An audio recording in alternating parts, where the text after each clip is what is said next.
again a special meeting of the Board of Education of Elementary School District 159. Roll call.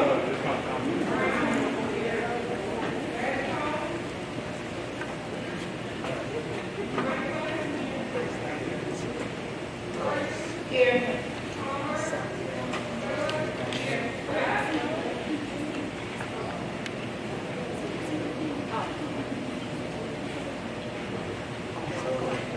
Thank you so much. At this time, we'll stand for the Pledge of Allegiance.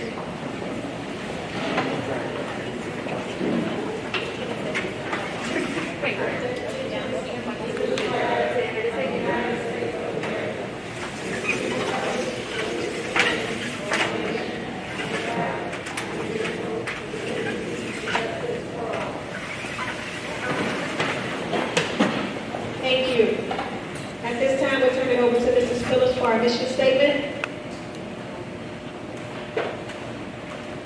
Our mission statement as follows is to educate, empower, and inspire the whole child. Thank you. And again, thank you, family members, community, for coming to our board meeting. At this time, we'll turn it over to our superintendent's report. Madam President, I'm going to start my report from the podium, if that's okay.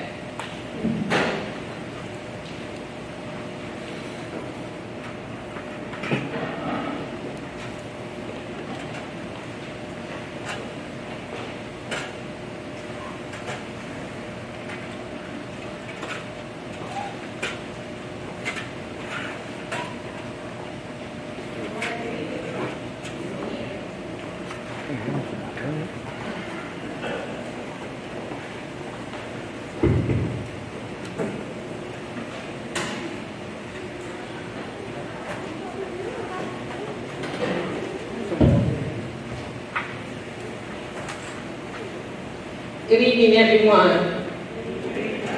Each year, on November 15 marks the official statewide observance of School Board Members Day in Illinois. The day is an opportunity to show support for your school board of education and the individual school board members who are committed to providing a local voice for your educational decisions. School Board Member Day is an occasion to recognize board members who have served as unpaid volunteers for the benefit of the students and community residents, while also acting as frontline education advocates, providing a local voice and vision for the district. Never has school board members been more important than in the past 2 years as we navigated through COVID-19 and still navigating. Our school board members continue to work to ensure that the opportunities offered by the district is equitable for all and that everybody has the resources to achieve their dreams.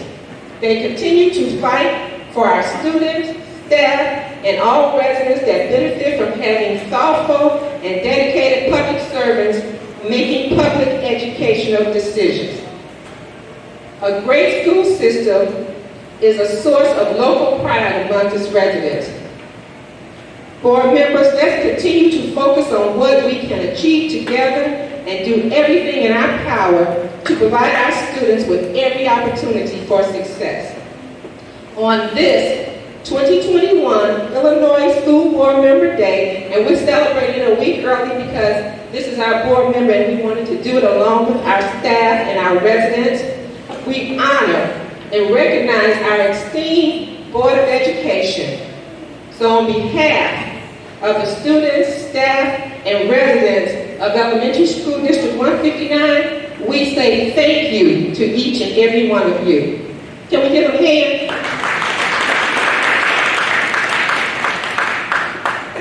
In addition, we have a surprise. We have Chef Crawford. That should be coming out in a minute. Chef Crawford and team. We have Chef Crawford and team and his junior chefs from Rich Township School District 227.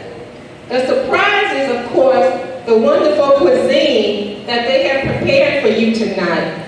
But the other surprise is that two of his junior chefs our former Colin Powell students. And they're here with me tonight. Did you bring your team out? Yes. So I'd like to introduce Chef Extraordinaire Mark Crawford, Chef Extraordinaire Darius Bright, Culinary Arts Instructor. We have Gia Bledsoe, a Culinary Arts student, and she went to Hoop Elementary School. And we have Maya Jones, Culinary Arts student, former Colin Powell student. We also have Kaden Jones, Culinary Arts student at 227, former Colin Powell student. Yes, give them a hand.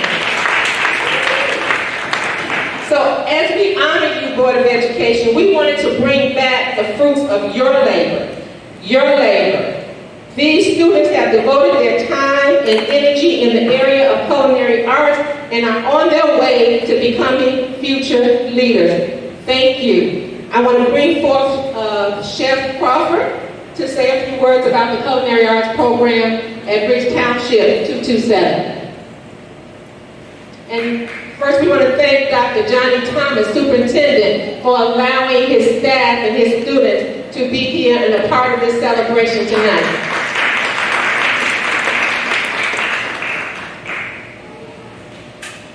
Good evening, ladies and gentlemen. My name is Chef Mark Crawford. I've been at the district for approximately about 15 years or more. Okay. I too have students that have, and my own children, have graduated from Colin Powell. As you know, the district 227 is now rebuilding, and we have this new beautiful state-of-the-art culinary art program, as well as the state-of-the-art kitchen. So we are now fully functional. We train our students from a basic culinary to advanced culinary, which is ProStar and so forth. So this evening we're invited to cater for the district, and so they will be able to enjoy the food that we prepare.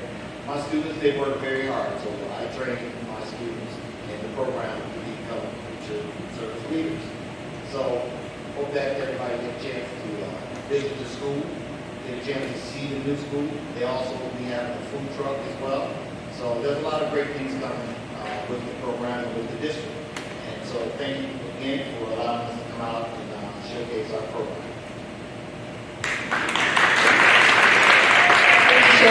Before we bring our board forward, I also want to make one other presentation.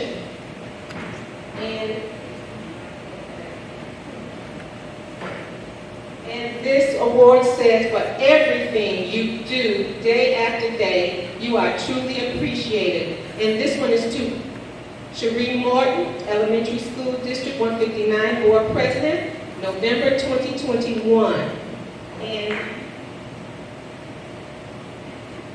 our award says School Board Member Day 2021, honoring Cherie Morton on Board Member Day 2021 for dedicated leadership in education and continuing service to the children of this great community. Dr. Mabel Alfred, Superintendent, Elementary School District 159, District employees, children, family, community residents, we all appreciate you. And all the rest of the award winners are going to pass out the awards. They all say the same thing.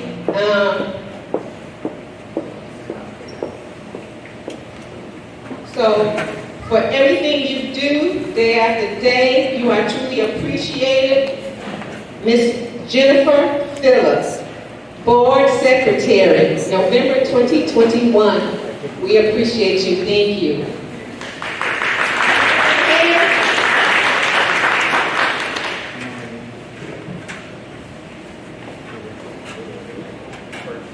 Miss Bernice Brown, for everything you do day after day, you are truly appreciated. Bernice Brown, Elementary School District 159, Board Member, November 2021. We truly appreciate you. The Jan catch up. Put that down.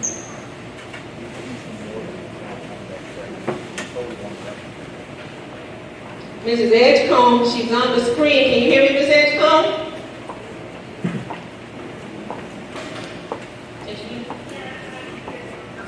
Okay, so this is for you, for everything you do, day after day. You are truly appreciated. Regina Edgecombe, Elementary School District 159, Board Member, November 2021. Can we give her a hand?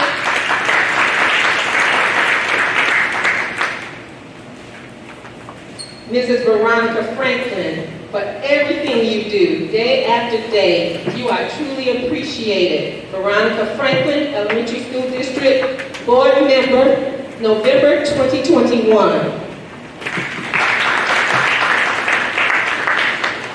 And last but not least, is Carolyn Palmer, for everything you do, day after day, you are truly appreciated. Carolyn Palmer, Elementary School District 159, Board Member, November 2021.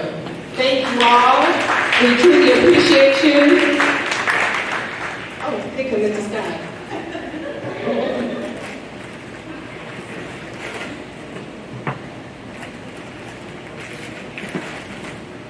Just in time, Mr. Scott. And for everything you do, Mr. Scott, day after day, you are truly appreciated. Carl Scott, Elementary School District 159, Board Member, November 2021. And to each of you, happy Board Member Day in the state of Illinois. Thank you. Can we give another round of applause? And I want to turn it back over to Chef Crawford.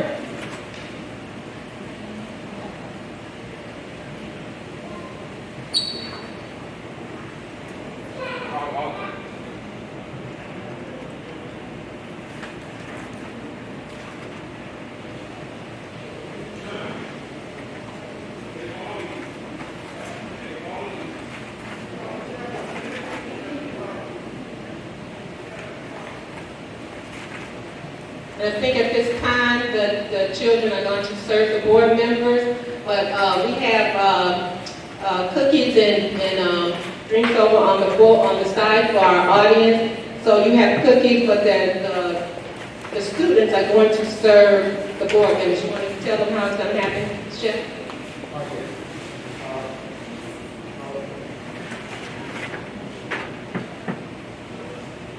So tonight, we have a salad that's going to be served. We want to serve salad. Once you're done with the salad, or if you want to eat the salad with your meal, then you come right on up. And they're going to prepare your meal for you up front. So they'll serve that out to you as well. So then you'll have a choice between desserts, and we have some very desserts, and if you want water or some sodas, we'll be passing that out to you as well. We have a lot to eat, so enjoy. We're going to move along with our meeting because we have some very special guests here tonight and some other awards that we're going to give out our Student of the Month. And I'm going to bring Ms. Friday forward to begin our presentation for our Student of the Month at You Are Served. So we're going to continue our meeting.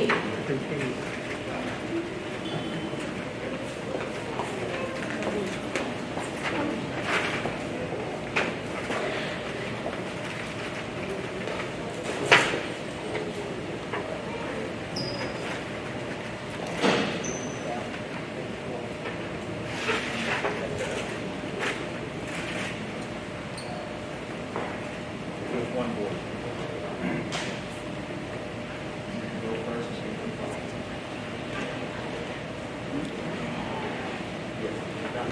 Yes, you can do that.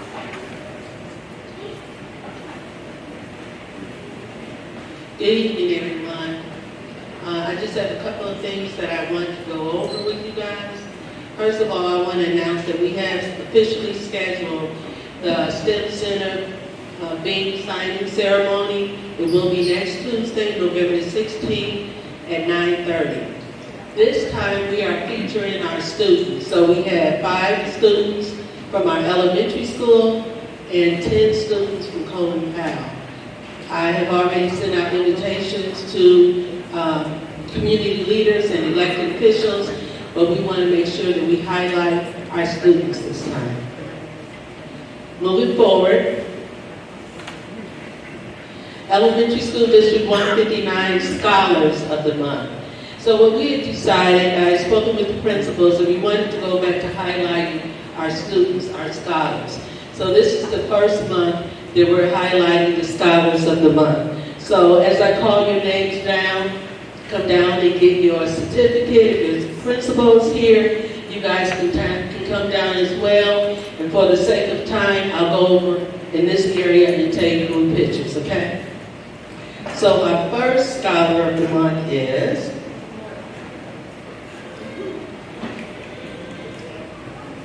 I'm sorry.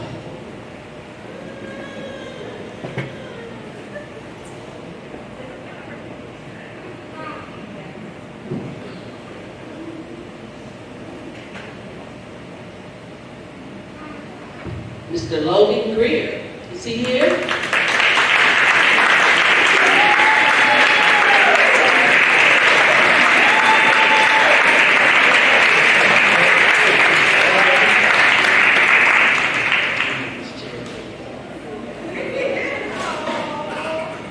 So let's talk a little bit about Mr. Greer. As written by Principal Dr. Tony Latanya Hill, who is not here today. Every morning, students and teachers are greeted with a big smile and hello from one of our youngest Wildcats at Woodgate. Logan G, affectionately and respectfully called by Principal Hill, is always lending a willing hand to help his teachers, Ms. Flores and Ms. McDonald. No job is too big or too small for this PK cat. From picking up items from the teacher that the teacher drops on the floor to holding the door for his classmates or happening to be in the class, Logan G is always there to help. His teacher states that Logan is very respectful of all his friends. Not only does he share with them, but he genuinely cares if his friends are upset and always tries to make them smile. During monthly and daily birthday announcement of his classmates, Logan loves to dance and show his dance moves. So we have a dancer, right?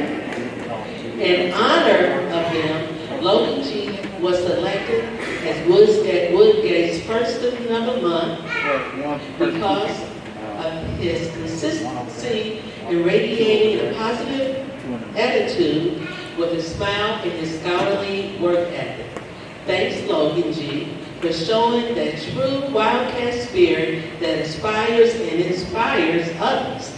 Thanks for complimenting Dr. Hill, Principal Hill, and the Woodgate teachers, especially Ms. Flores, when you smile and you tell us how pretty we look. Such a wonderful compliment from an awesome guy. Congratulations, Logan G.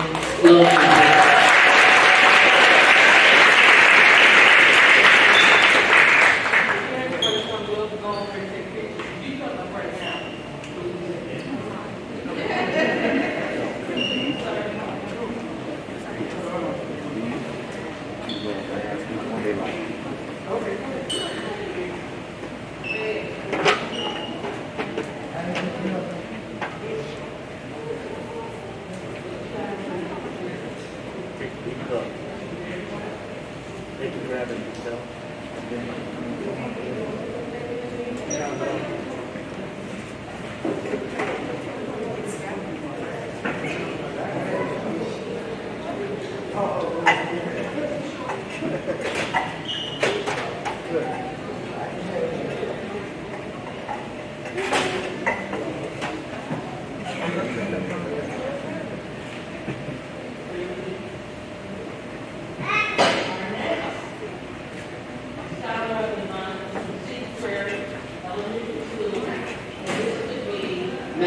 Melody Espinoza Sanchez. Is Melody here?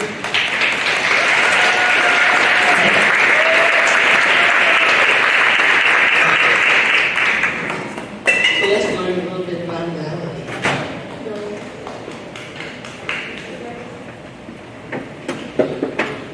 I had to the COVID, right?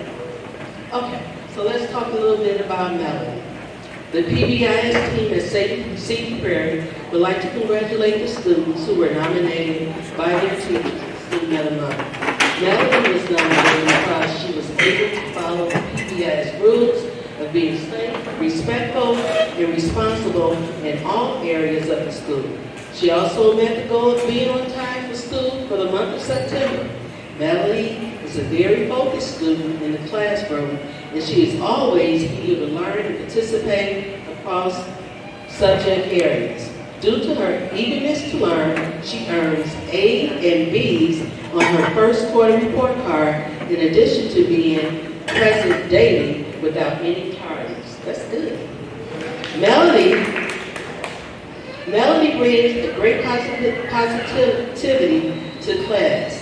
From the time she comes into class, from the morning until the end of the day, she has a great spirit. Melody is being recognized for being a great student leader in the 5th grade class at Cedar Prairie School. Congratulations, Melody, for this accomplishment.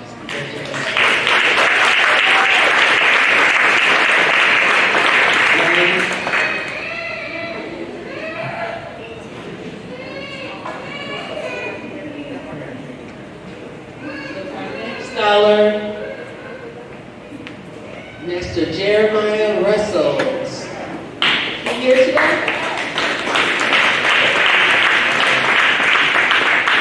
Thank you, Jeremiah. Jeremiah is the first grader at Will Armstrong Elementary School. Okay, so a little bit about Jeremiah. Jeremiah Russell was chosen Scholar of the Month because of his tremendous growth since the beginning of the 2021-22 school year. He has exemplified what it means to be a true small Astro. Congratulations.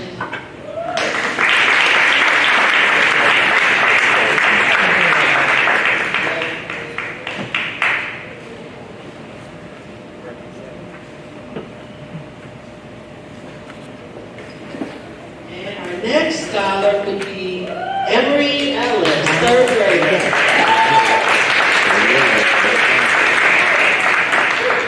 So let's learn a little bit about Mary Yates, 3rd grader, Emery Ellis.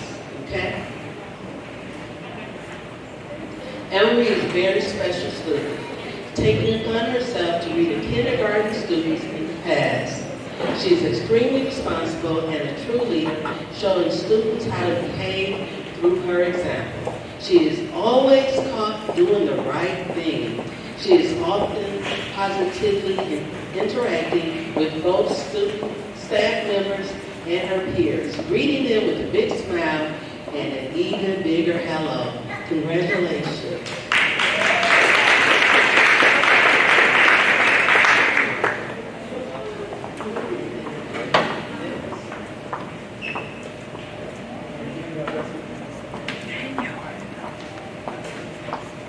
Last but definitely not least, we have our Colin Powell Scholar. Is Morgan Nelson here?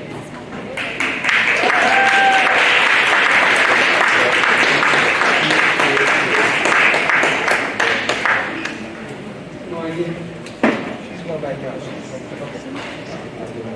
So, Morgan is a 6th grader here at Colin Powell, and is the Scholar of the Month because, as it reads, in addition to completing all of her assignments on time, Morgan led the class in building a 6-speed Ferris wheel. Congratulations, Morgan. Here's the Ferris wheel. Obviously, it takes a lot of leadership and it takes a lot of time. Congratulations.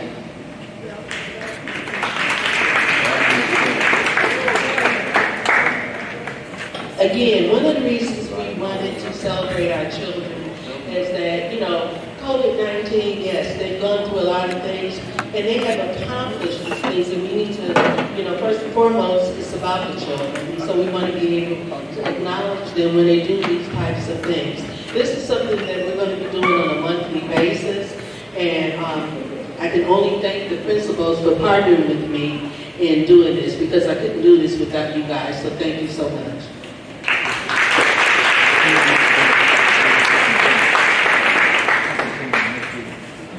I also want to thank the Cook County Department of Health.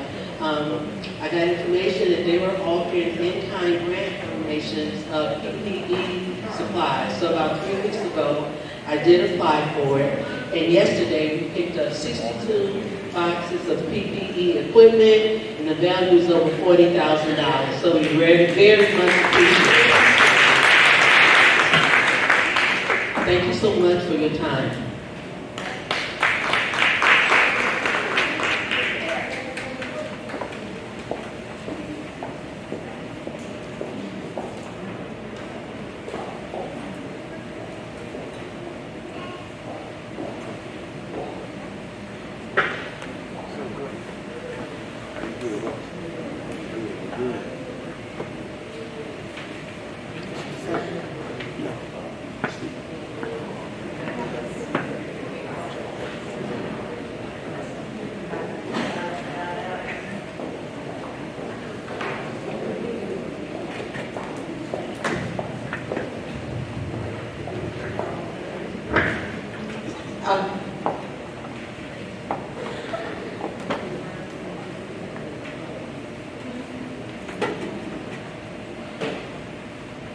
I want to thank Ms. Friday for taking on the charge and working with the principals as they selected their student of the month, their scholars of the month, excuse me. And I also want to thank Ms. Friday on last Friday. She represented the district in the Illinois Public Relations Association where she gave a presentation on passing a STEM referendum in the midst of a pandemic. So thank you, Ms. Friday.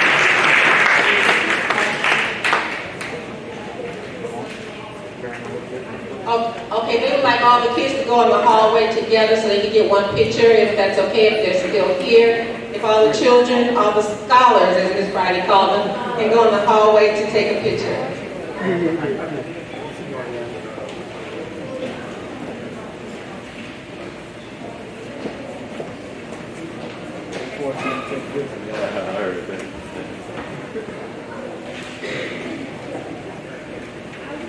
So we'll move along in our agenda, if that's okay, Madam President.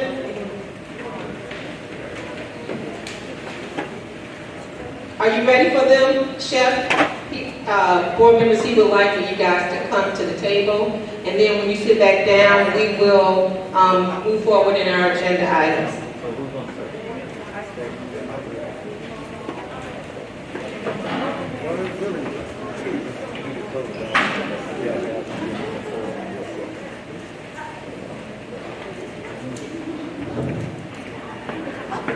Don't worry about it. We'll do it after.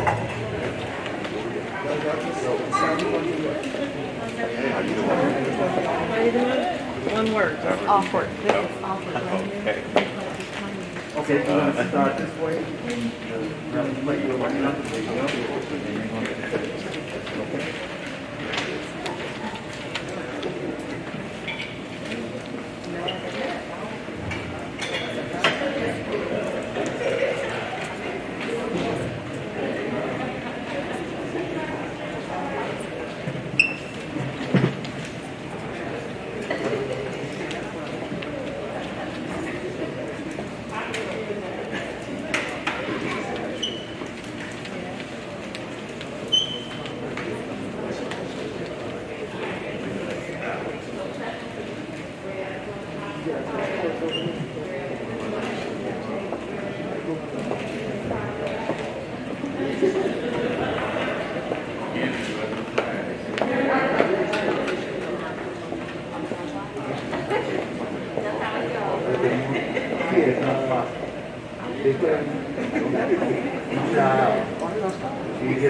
Don't come back.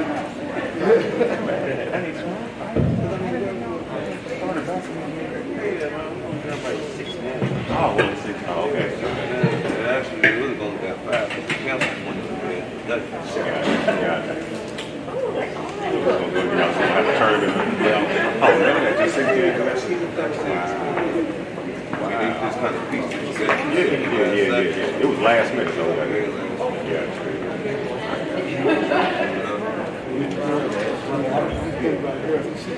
Okay. Yeah. ain't seen the boys. Okay. I heard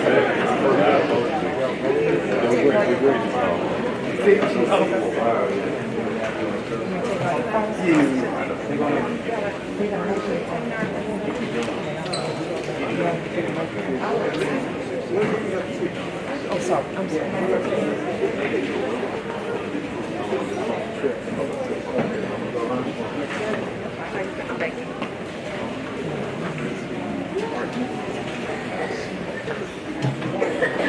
Hey, hey.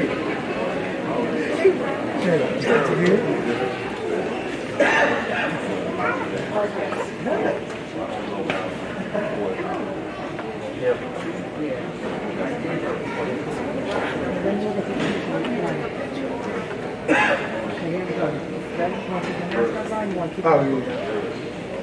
Okay. Congratulations.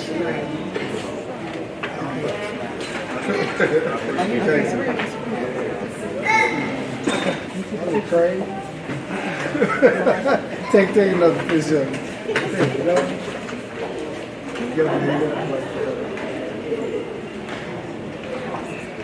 Yes, a few of them.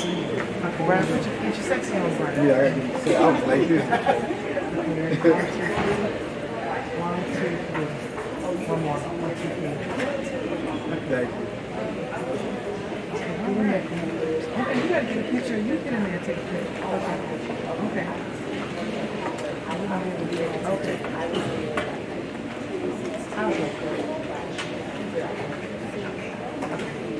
Okay, we're gonna move on with our program.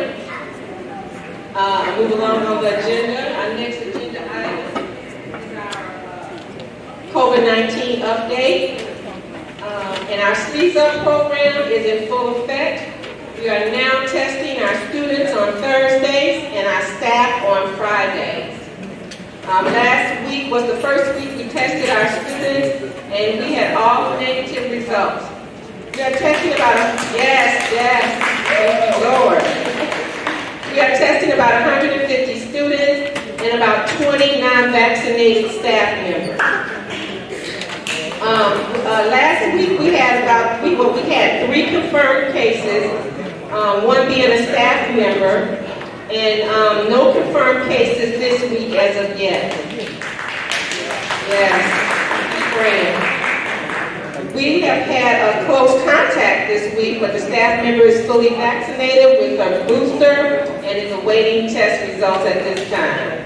So, any questions about COVID-19 and any updates, anything that board members would like to know about the COVID-19? One question about the testing. Why do you test them on Thursday and Friday instead of like Monday after or Tuesday after they meet with their family and friends over the weekend? Because we need a test result at the beginning of the week. Because for our staff, they every week they have to have a negative test in order to start the week. And then for our athletes, we test them for the upcoming weeks for the games, so that they can participate in the games. And if there's a game later in the week, we also bring the team in and test them at least 48 hours prior to that game. Yes. So you're only testing probably 100 students. We are about 150. About 150. Yeah, those are all the consent that we received at this time. Consent forms that we received at this time. And we must have parent consent. I'm going to move on to press policy number 107. No, I'm sorry, Madam President. We're going to table around the district until the December meeting.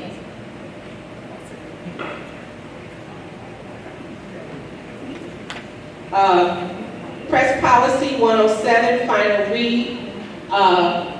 You all have had that policy for about a month now, and it was just the final read. This was the policy that we must vote on tonight. The highlighted lines in the amended policy or words are the updates or the changes. And this policy addresses school district organization, open meetings minutes, using animals in education, Title I programs, bus conduct, behavior intervention, school district governance, board member development, board superintendent relationship, board policy development, district elections, general personnel, migrant students, English learners, access to electronic network, instruction, chronic infectious disease, community relations, and board meeting procedures. So these are some updates that the press policy have made to our policies that we asked you to look at. If you have any questions, we can make those changes that the board would like us to make. Janice will take any additions or subtractions that we don't want to make, and we will send those into press. So if not, if you don't have any questions, we will have a vote on this tonight.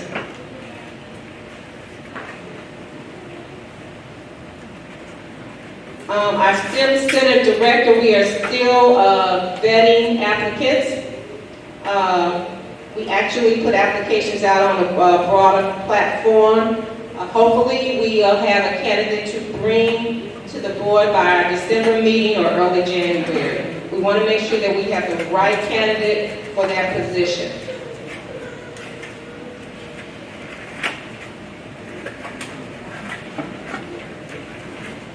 Also, our STEM Center District Facility update.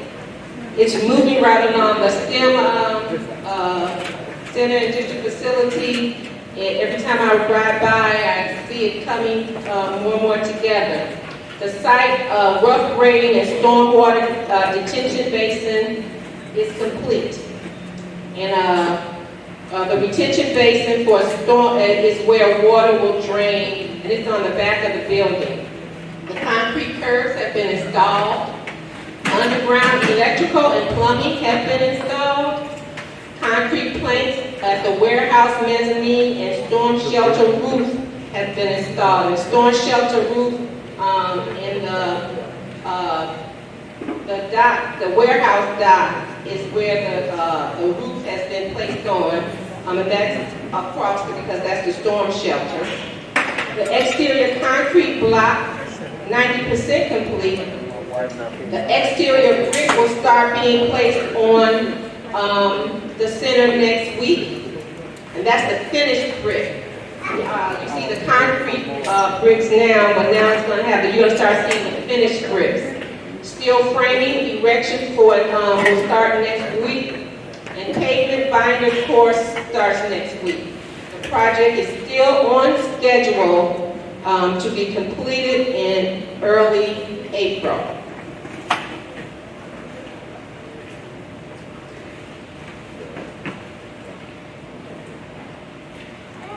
I want to bring Dr. Johnson up to do a buildings and grounds update.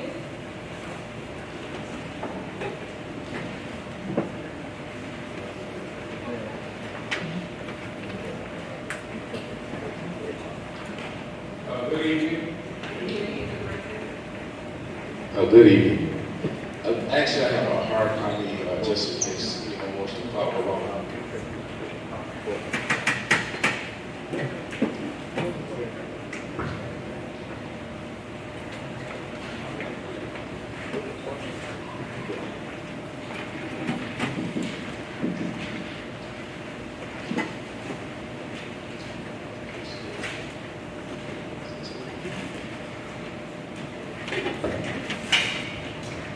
So what you have in front of you is that it was actually two documents.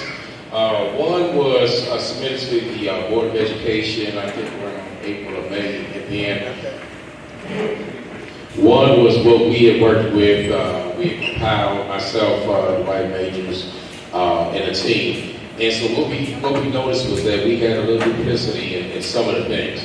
And overall, these are the targets that we were trying to make. So for the sake of time and so that it makes sense, I just wanted to run down this one. I think this is the one that we were working from, the one that looks like a chart. And then just to see the difference, one is in front of the other, that's all. It's like 3 pages, then it's 2 pages.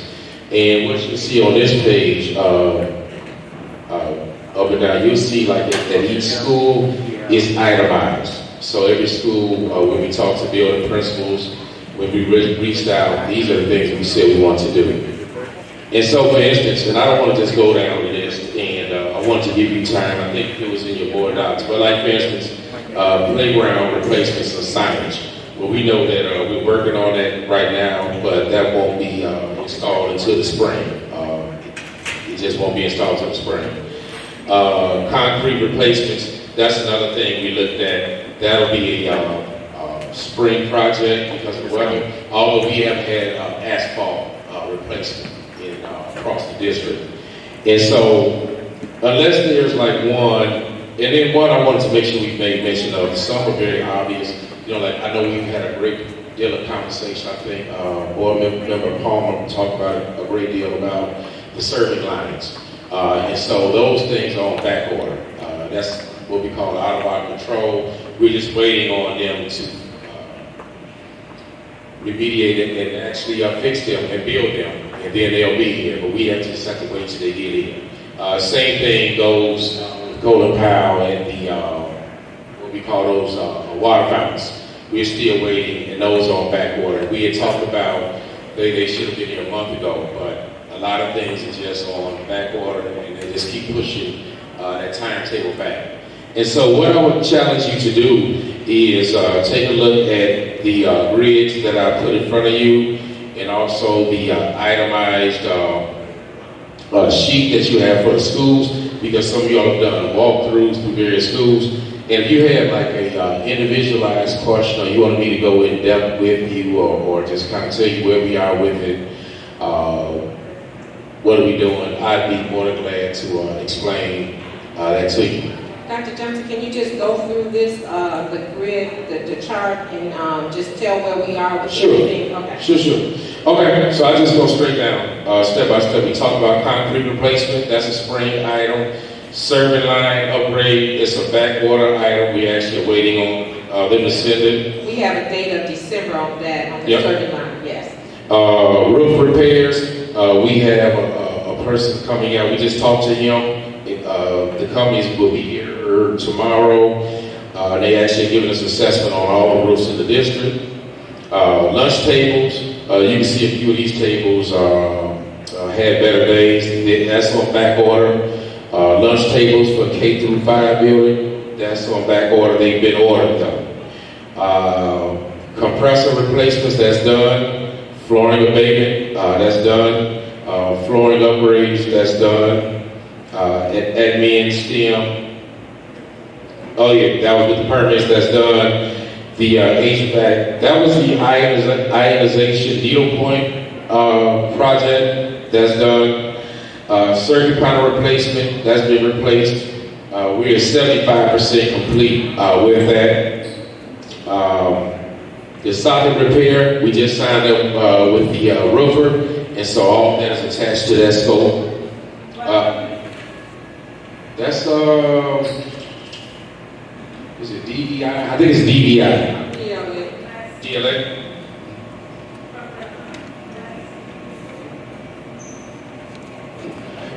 Where it says playground ponding, we have ponding on pretty much across the district.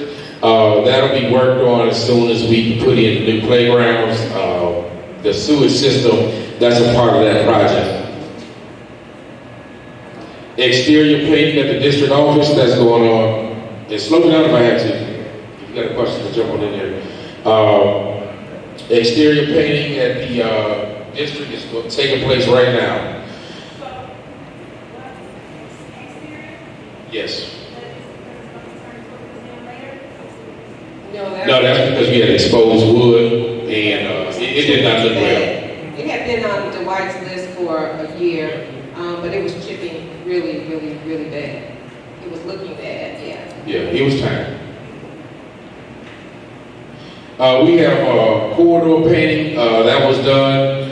Bleacher repairs, that was done, and so we actually, what we have to do now is actually pull those bleachers back out and see if there's anything else that needs to be done, but we didn't utilize them all last year. But from what we see, it's done. Basketball backstops, they've been removed with Sea Prairie and Woodgate. We just cut the poles down and just removed them. Replacement of landscaping timbers, that'll be done tomorrow. Finish. I'm sorry. They're looking to get new rims, all right? That's up to you. Because what happened was with the last one, the poles were bent to a point where they were hazardous, and so instead of trying to unbend those poles, we just cut those down. So if you want to replace them in those parts, that'll be, I guess that's a board decision. Yes, I thought that was part of the plan, too, that they still need basketball rims, just not so hazardous. Okay, I can add that onto the list, not a problem. Ms. Franklin? Okay, and so what I would need clarity on is like do you want them replaced at all the sites, or if you want them where we cut them down, that's not a problem. We can do that. Yeah, I thought it was a part of the playground once they redesigned, so we would need to see the layout again then, because they were supposed to redesign and give our kids still everything that they had, not that they would get less. No, that was the swing. Okay, But the basketball rims were not part of the playground, that was separate. The playground just included, so in most of the layouts, we worked around the existing basketball hoops, but in some places, like Dr. Johnson said, they were in bad condition, so we had to take them out. So we haven't talked about replacing them at Woodgate and Sea Prairie, those are the only two, the other ones are existing. Yeah, so we will, and correct me if I'm wrong for it, but we would want them to get back to the existing, again, they have basketball rims. And just have a accommodation is awesome. So if you can add that. Absolutely. So yeah, because the scope that we had was for playground equipment, for the safety of swings and mulch, but we put that, and I guess we have to go out to bid on that. Not a problem.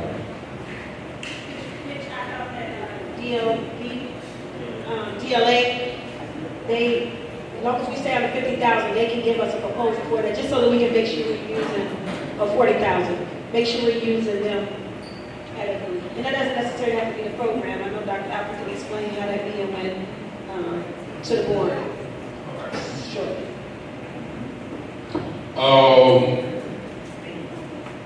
Emergency egress.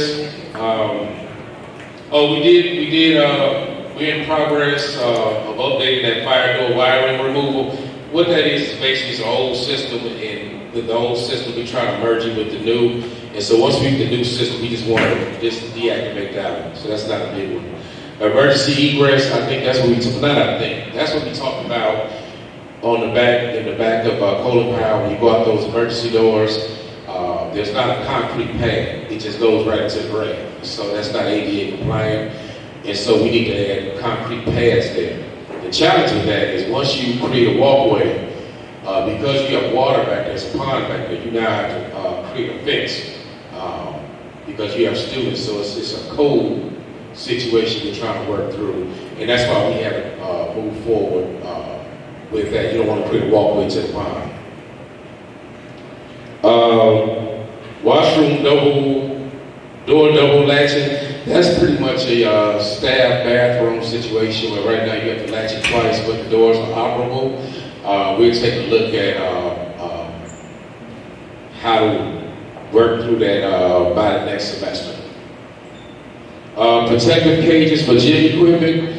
That's something that's going to be taking place in the spring, and that's just like cages that you would put around the clocks, score clocks, that sort of thing. Anybody who's been in the gym knows balls fly everywhere. So it's just something we got to do, but that no one in the district has that. So that's just something that's probably going to be a spring. We just need time, spring or summer, possibly summer for that. And replacement of classroom carpet, I think that's over at Sea Prairie. The bids are processed, and we're targeting the spring for that. And the Sea Prairie addition, that's also a summer project. We're looking at it towards the summer. We may be looking at the Sea Prairie project over Christmas break. Okay. Yes. And so that's the updates that we had. Like I said, Madam President, if there's something like in particular that I might have left off, just let me know, and I'll make sure, just like the rim thing, I just didn't know that. So we'll make sure we put that on there and get that taken care of. One of the other things that we did as well as the list that when the board did their visits and the list that they gave me, I never got Yates, but we met with the building principals on those lists, as well as the custodial and engineering team to begin to address the items on those lists. And with that, that's facilities update. Do you want me to speak to attendance while I'm up here? Yeah. I'll go sit down. Can I ask a question for the projects? Yes. So at the next board meeting, is it possible to give an update with the actual, like, date or time, like, actual set in spring, fall? Is it possible to give, like, if it's done, when it was, like, a checklist of actually what was done and when it planned on? Yeah, so like narrow down, like say we're gonna have this March 15th. Yeah, I can do Yeah, that. or if it's anything that we know we have to vote to approve it, so if it's certain, over a certain amount, just so we'll be able to approve it in advance. I can do that. I'll do that. I have a question. Prior to our walkthroughs, is this in addition to what you already had, or is this what we presented to you guys? That's what we already had. Some of the items were on there and some of them were not, but on the items that you gave us, those were the items and the checklist that we went to each school and met with the school-based team as well as the custodial and engineering team, and we used those to create a checklist for those schools, so that to give the principal a checklist so she could see what was being removed or what was being completed. Just waiting on Yates. I'm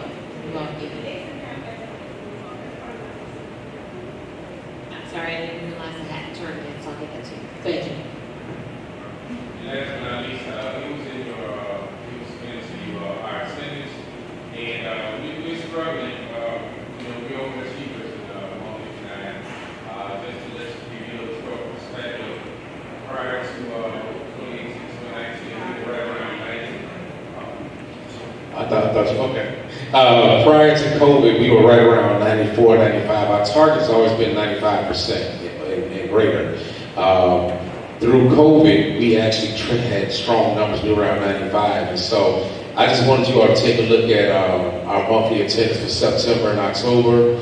Not just our high one is 94. Armstrong's doing a wonderful job over there at 94, and in October 93. But just to put it in perspective, Neil Armstrong, same time in September of 2020, they were at 96%. And then with that 93 years, they were at 97 in October. And so, with that being said, it's something we have to always take a look at our kids coming to school and not what we think are the reasons for that and what are some things we can do. And so if you have any questions around attendance and the teams, I can answer those also. I just want to add that Woodgate is traditionally lower than the rest of the schools because of pre-K. And pre-K has a higher absenteeism rate. And also, this could be contributed to that we ask parents not to send kids to school sick. So if they have one of the 11 COVID symptoms, we ask them not to send them to school. So that's contributing to this as well. Is it also, how they do 10 days even if they just have the code, that's considered in there too?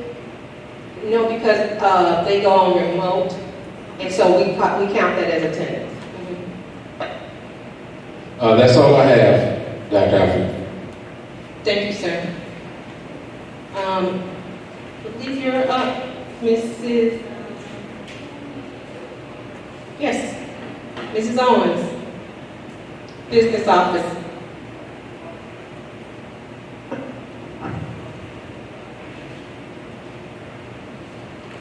Good evening, board. Good evening, parents, community, and all of District 159's family.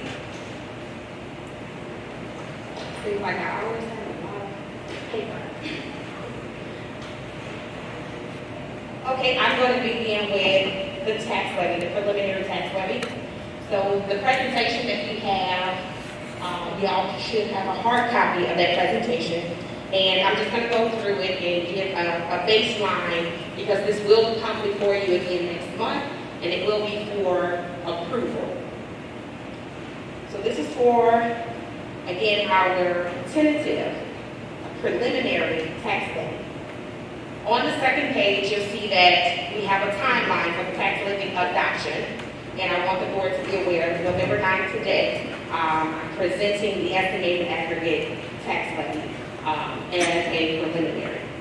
December 8th of 2021, at the regular board meeting, the board will have to adopt that levy, including all appropriate resolutions. And so you'll see tonight that there are 3 tax abatement resolutions that you'll need to review. And I want to make sure that the board had enough time to look over that information and gather any questions that you may have so that we can make sure that the board is fully aware of what that entails. Note that since the levy request that we have is less than 5% higher than that prior year extension, the district is not required to hold a truth in taxation hearing. On December 28th of 2021, we must file the necessary documents with the county clerk, and it has to be done on or before this date. This is the last Tuesday of the month of December. Any questions regarding the timeline? Okay. On the next page, you'll have levy versus extension. So I just wanted to give a little background just in case anyone is unfamiliar. So the levy is our request to the county for our property taxes. And so when you think of a levy, you think of asking for an amount of money that you need to take care of the businesses for the next year. The extension is what the county is putting on the tax bills. And that extension might be lower or higher than our levy, our request for the money. And it could be for a variety of reasons. And then so collections and our distributions will be a percentage of the extension. So if you take a look, I just did a little photo at the bottom to show that the levy is our request. The extension is what's put on the tax bill, and then the collections, what we collect, there's a percentage that we will receive. There is a factor of loss and cost that the county has established that will help balance what we don't collect. So even though it's on the tax bill, does not mean we're going to actually collect 100% of that. Every taxpayer may not be able to pay on time, or that home is not occupied and the taxes are unpaid, and there's other reasons that could cause us not to collect the amount that is on the tax bill. Any questions regarding the levy versus the extension? The next sheet just gives a breakdown of our current tax levy request. So for each of our funds, there's we're only going to receive CPI from last year's extension. CPI is currently at 1.4% for this levy year. And so for the IMRF fund, we're asking $5,000. Social Security fund, we have a question. Sorry, Illinois Mutual Retirement Fund. And that's for all employees except certified staff. That's non-certified employees, retirement fund. And then we have the Social Security fund. We're levying for $100,000. And then we have liability insurance fund. We have levied $0. And this is typical of what has taken place over the last couple of years for the district. Transportation fund, we're levying $1 million. Education fund, we're levying for $26,611,100. Building fund, $2,200,000. Working cash, $200,000. Life safety fund, $0. Special education fund, $0. zero because it has been rolled into our education fund, and then the leasing fund, zero, for a total levy of $30,416,100. Yes.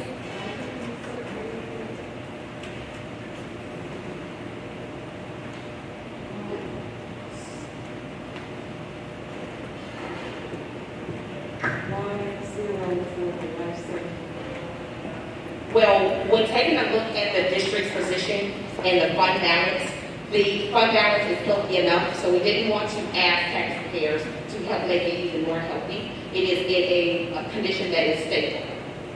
Do you know approximately what we have here now, life safety? Because we did, I recall, have a very healthy balance, but we've been doing some improvements, so I want to know how that is going.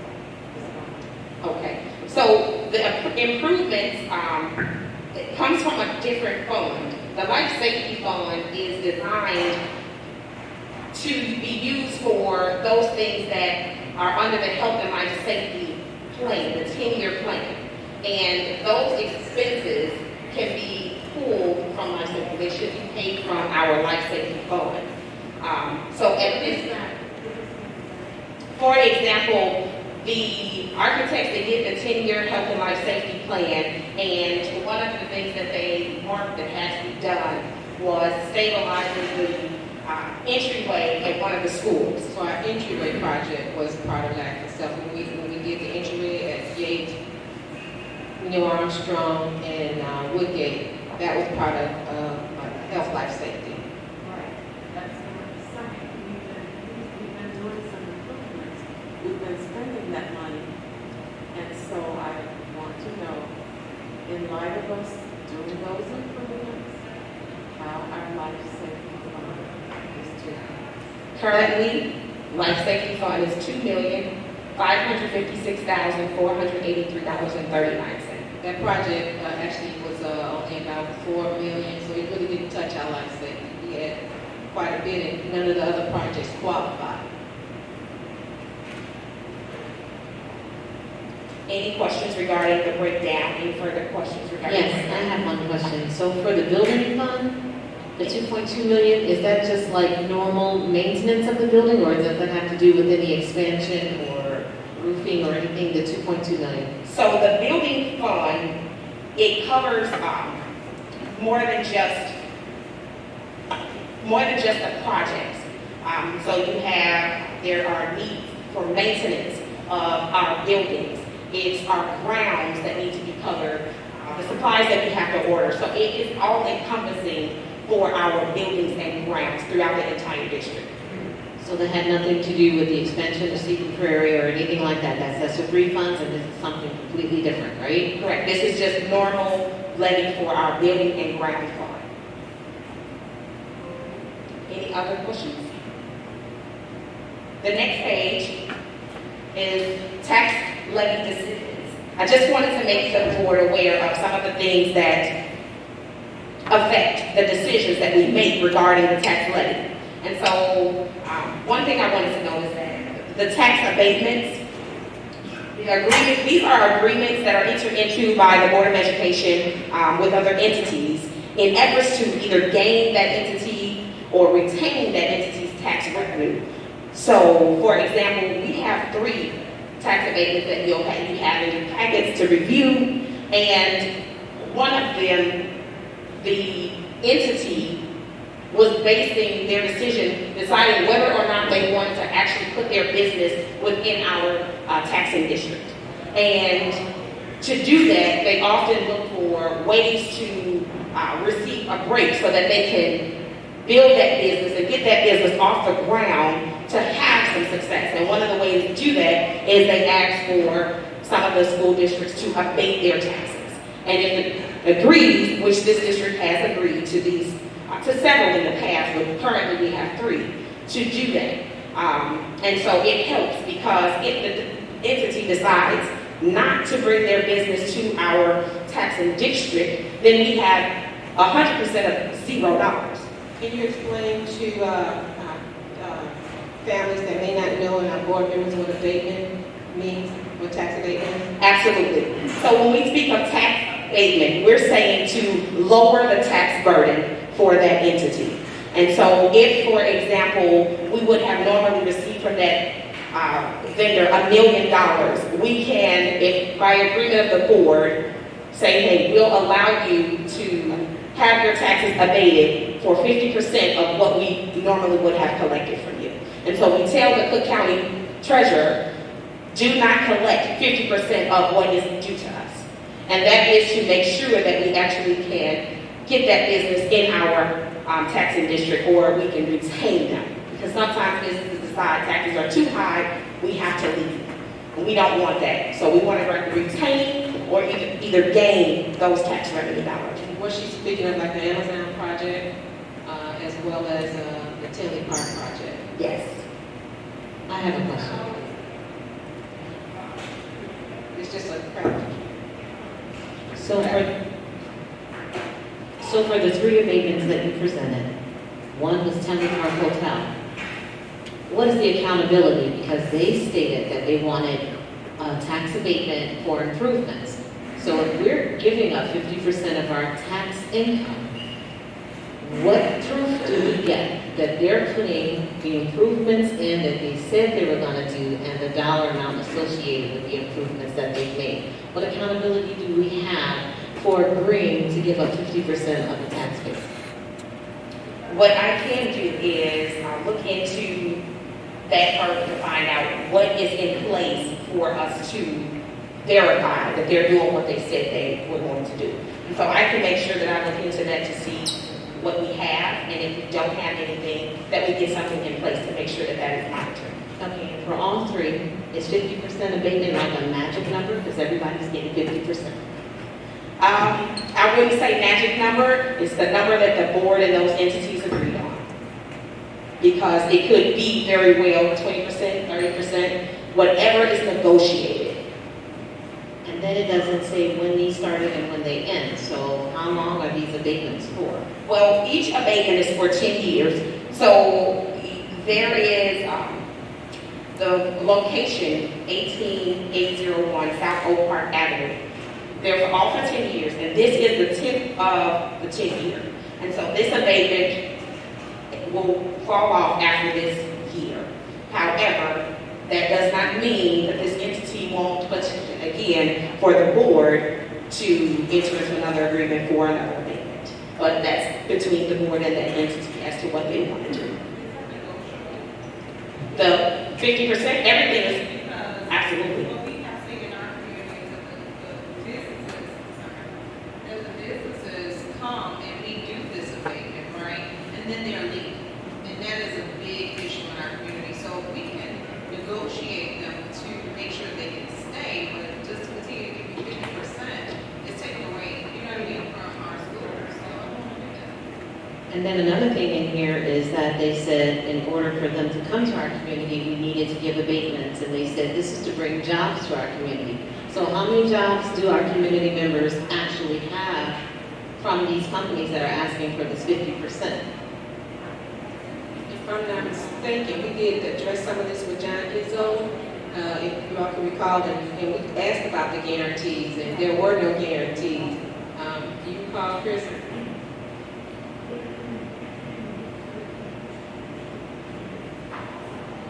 We can't force them to stay, we do want them to come, but if they're asking for 50%, is it not okay to ask for some accountability? How many of our residents are working at their establishments? If they said they wanted to come and bring jobs to us in addition to their business, how many of our residents have employment there? Can we find out? I can look into that.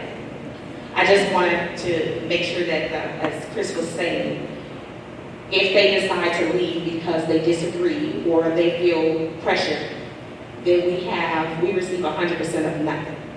If we continue to make those negotiations to keep businesses, then at least we have some of whatever percentage. But I do encourage the boards to make sure that when negotiating, we're looking at all of those things and pulling not only the data that they presented in that actual tax abatement, but some other things that the district may want.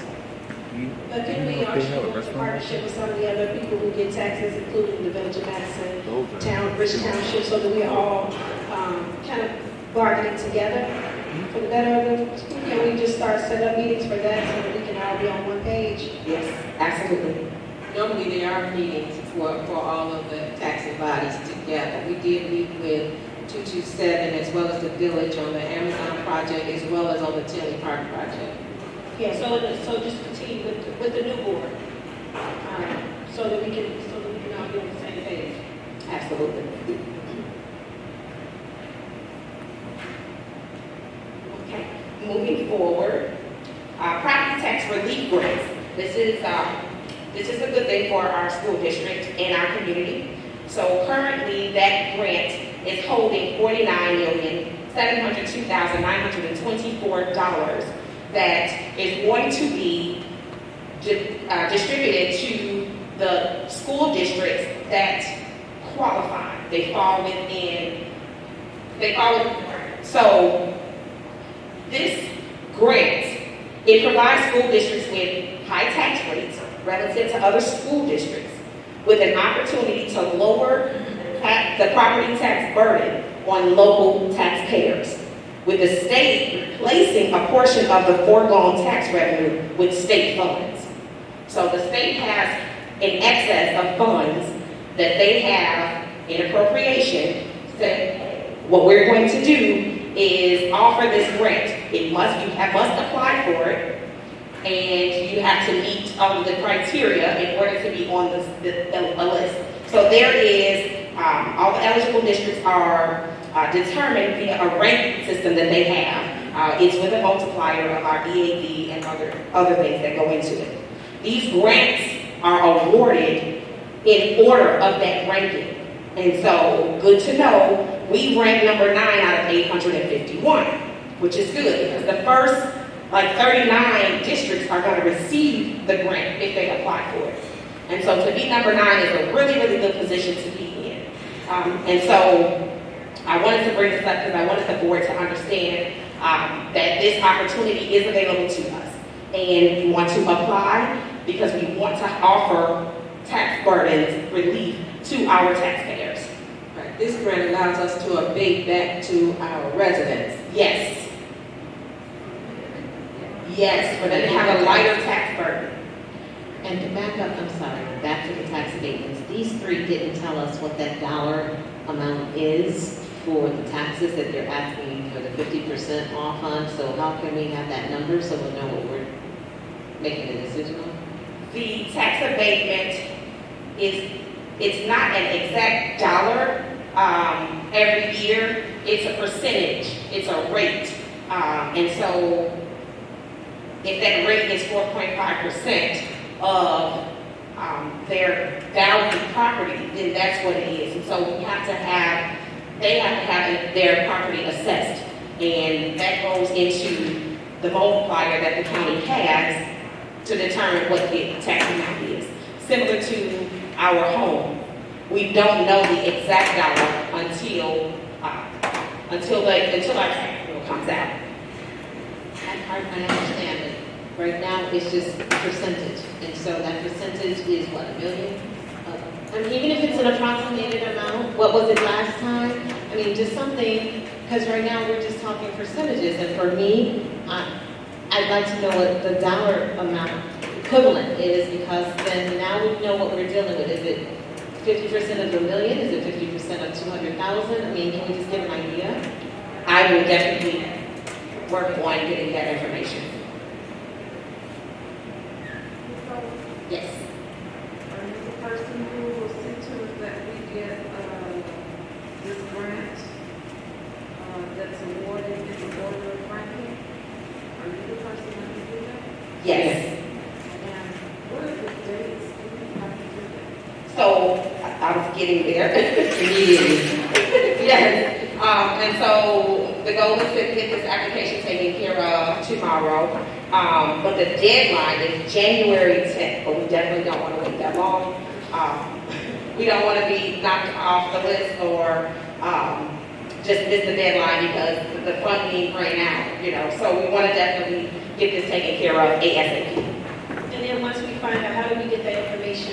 sent to the residents for them to know that we were approved and they should be expecting a refund. I will look into when we would find that information out and what method of communication it will come from. And so I'll be in communication with Mr. Izzo to make sure that once that information comes out, we have it and we can get that out to our community. Yeah, so they'll know that you're at least fighting for them to get some funds. Absolutely.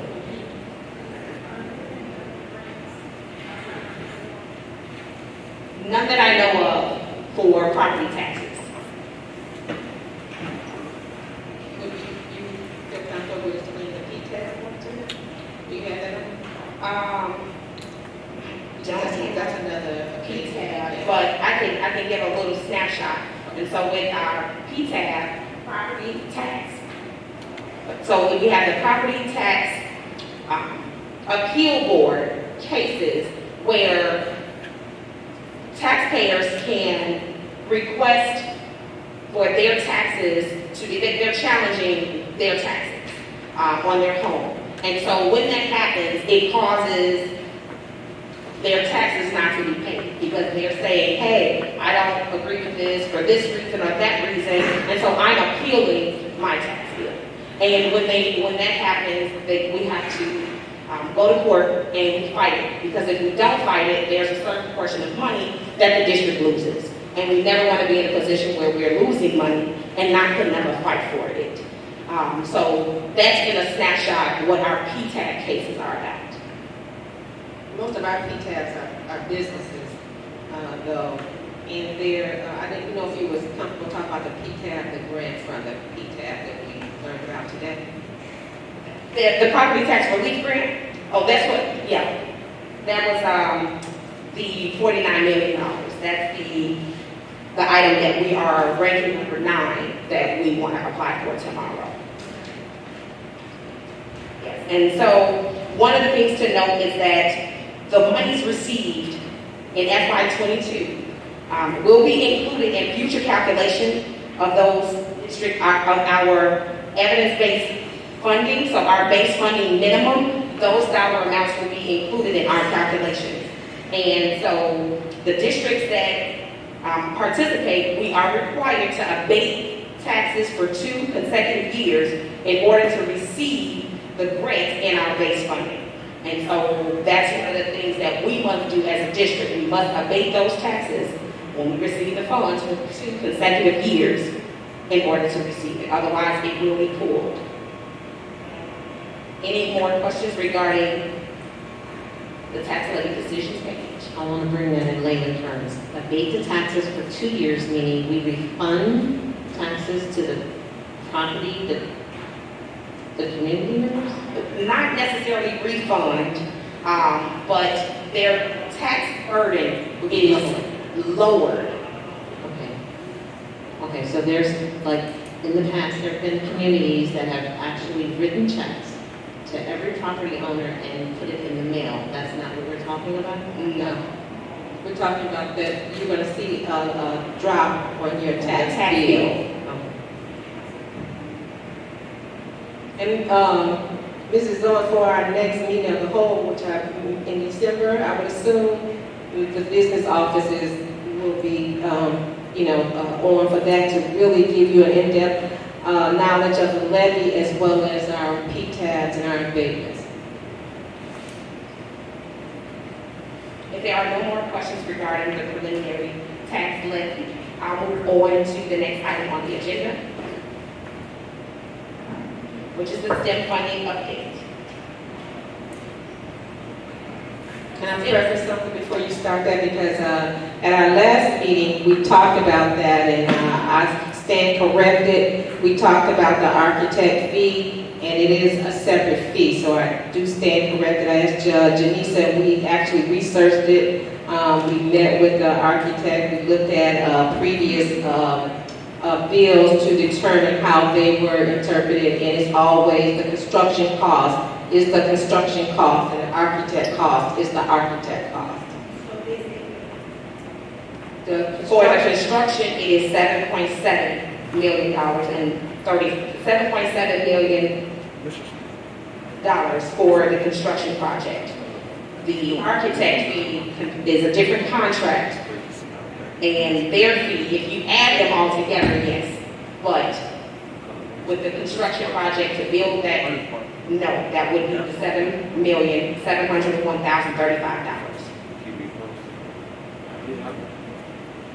So you said with the architect, and we're up to 8 million, so they're approximately 300,000 is what you're saying?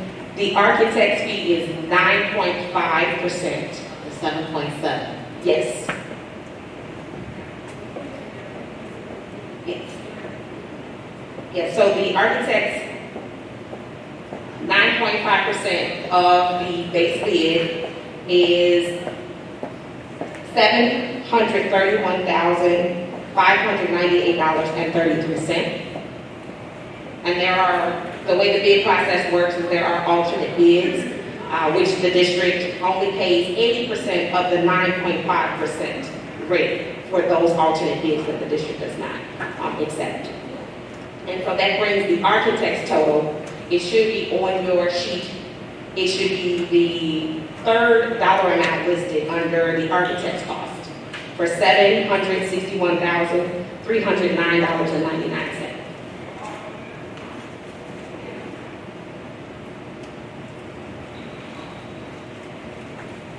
And just to note, there were no additional expenditures. The architect as well as the construction team had not provided any new invoice, so there were no additional dollars to add. So it is the same. I thought I remember something from the last meeting where there were monies in the ESSER funds for the capital project. Is that not going to be captured on here? It was in excess of 300,000, I think these were furnishings. Well, they will be, but this list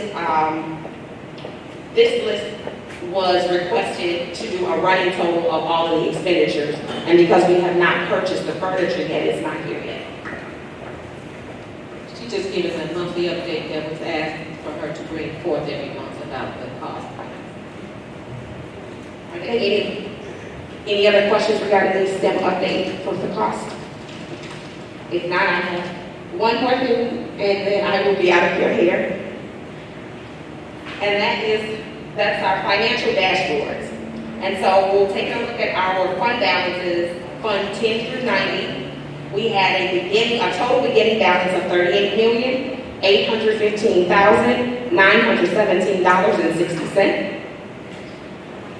This time period, through the end of September, our revenue is $6,207,022.55.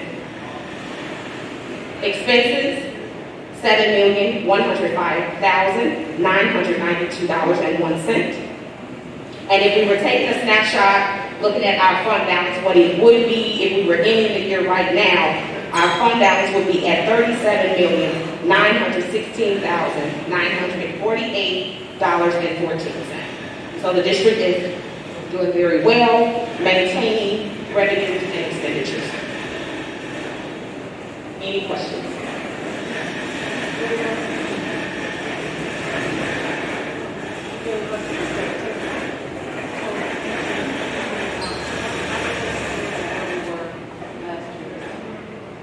I can look into that, and I can do a comparison for this year to last year. I have a question. So the tort immunity, that's like lawsuits, right? Tort. Lawsuits could go into that tort fund, yes. Okay, so out of this 370,000, are we making any payments toward any lawsuits? Do you recall? Not in the month of September. I do know we just had one, but that will be on the October. That will be on October.